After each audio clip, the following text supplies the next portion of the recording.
Sebab tu tak pecah. Kat sini cikgu nak tunjukkan cara untuk kita menggulung. Cara gulung tak mau bagi pecah. Cara ke tak mau bagi dia pecah. Senang saja. Okey, kulit popiah macam ni. Okey, letakkan dia macam ni. Cik Dayang suka macam ni. Bucu dia kat Cik Dayang. Okey, secara dia mudah. Inti kita jangan terlalu basah. Kalau basah, dia memang tak cantik. Okey, so nampak inti ni Cik Dayang dah tunjuk tadi resepi dia. Siapa ketinggalan masuk saja kat channel Cik Dayang.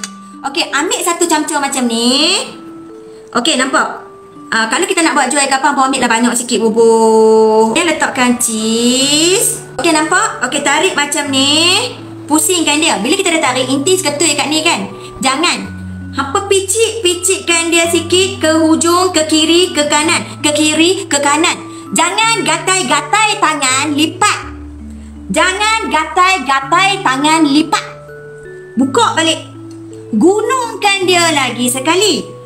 Gunungkan dia lagi macam ni. So kiri dan kanan dia jadi tebal. Betul dia hampa? Bila kiri dan kanan dia jadi tebal, dia tak ada lah mudah pecah. Lepas tu bubur gam dia. Gam dia tu bukan gam uhu nah. Gam dia tu hanya tepung gandum dibancuh dengan air.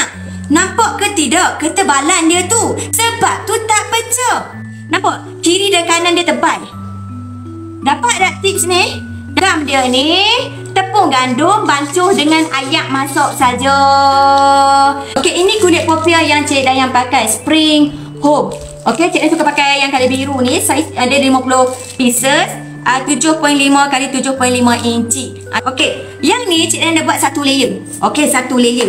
Okey, kalau kata hampa nak buat nego, nak buat frozen, satu layer. Bila nak tindih layer yang kedua, letaklah plastik. Letak plastik. Okey, tak mau bagi dia melekat. Letak plastik macam ni. Tak mau bagi dia bercinta antara atas dan bawah. Lepas tu susunkan dia. 1, 2, 3, 4, 5. Plastik Cik Dayang pakai pun plastik cheese. So sebekah macam ni, popiah yang tembun dan gemuk macam ni, RM20.